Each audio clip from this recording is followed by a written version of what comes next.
Ilгеріде бір жиналыс өтіп, жігіттер бас қосып, сол топта отырған бір жігіт ұнжырғасы түсіп, көңіл күйі өшіп, бас салбырап отырған көрген ұстаз мынадай кеңес берген екен.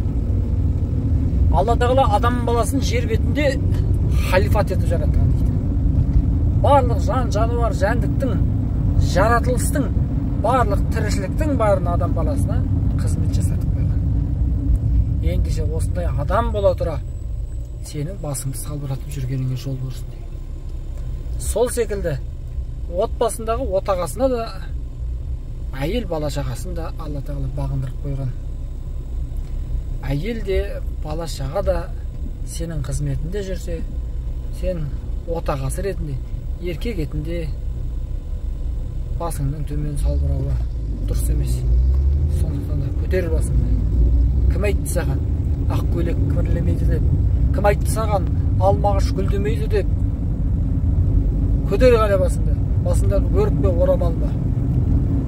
Осындай құлақ түріп қой, аңыз афсана жорамал ба? Аман болыңдар жігіттер. Никогда бастарың салбыратып жүрмеңдер. Салбырайтын ол басың саған не емес қой, бас құнды нәрсе. Сондықтан салбырата бермеңдер.